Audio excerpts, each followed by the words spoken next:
আসসালামু আলাইকুম এভরিওয়ান।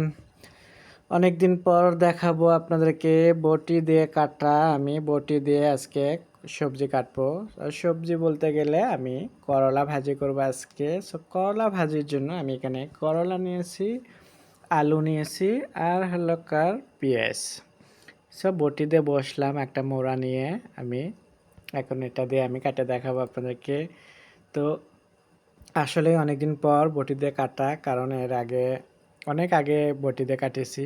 এখন কাটা হয় না, এখন চাকু দিয়ে কাটি আমরা দাঁড়িয়ে থাকে। তো আজকে মনে হলো যে দেখি ভিডিওটা একটু অন্যভাবে করি, মানুষজন হয়তো বা পছন্দ করবে, সেই জন্য করে দিলাম।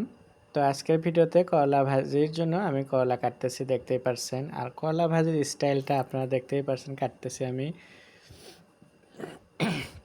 আমার কিন্তু ঠান্ডা লাগছে, তাই কথা বলতে একটু সমস্যা হচ্ছে। তারপরেও একটু বলতেছি আমি, আপনারা ক্ষমা চোখে নিয়েন, যেহেতু ভালো হয়তো বা অনেকের কাছে নাও লাগতে পারে, সেজন্য। তো আমি কিন্তু বটির দিকে অনেক সময় না তাকেও কিন্তু আলু ঝুরি করতে পারি, কিংবা পেঁয়াজ ঝুরি করতেছি, কিংবা সবজি, যে কোনো সবজি আমি বটির দিকে না তাকেও অনেকদিন পর হলেও কোনো ইয়ে নেই। তবে আইডিয়াটা আমার কিন্তু আগের মতোই আছে, দেখতেই পারছেন। আমি মাঝে মধ্যে কিন্তু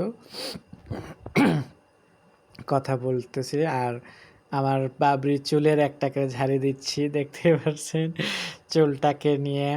বলে না যে রাধে সে চুল বাঁধে, তা আমি কিন্তু রাধতেও পারি, চুলও বাঁধতে পারি। আর চুলটা আমার এত স্ট্রং চুল, তার মানে কি বলবো, আমার চুল কিন্তু পড়ে না।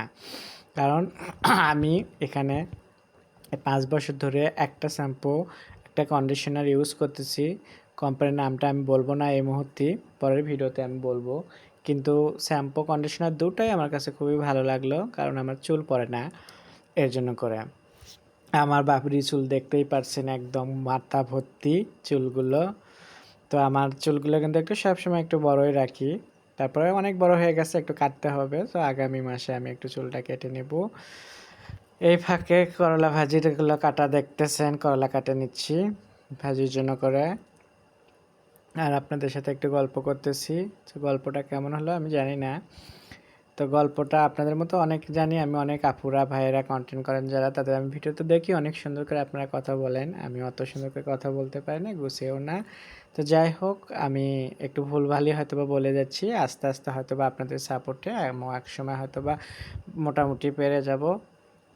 তো তখন দেখা গেছে যে করলা, আলু কুচি কিন্তু হয়ে গেছে। এখনও কিন্তু আমি ধরছি পেঁয়াজ ছেলার জন্য। সো এখানে আমি 4টা পেঁয়াজ নিয়েছি, একটু ছিলবো। চিকেন রান্না করব যেহেতু সাথে, তো চিকেনের জন্য 2টা। আর আমি করলা ভাজিতে কিন্তু পেঁয়াজ বেশি করে দিলে তিতটাও কম লাগে আর স্বাদ লাগে ভালো। শুধু করলাতে না, পেঁয়াজ কিন্তু যে কোনো ভাজিতেই আপনারা বেশি দিতে পারেন। আমাদের এগুলো তো ইন্ডিয়ান পেঁয়াজ, সেই জন্য করে আমার এগুলো একরকমের স্বাদ। আর আমাদের বাংলাদেশের তো নাম্বার 1 পেঁয়াজ, তো সেটা তো খুবই স্বাদ হয়। তো আমার কাটাকুটা হয়ে গেল।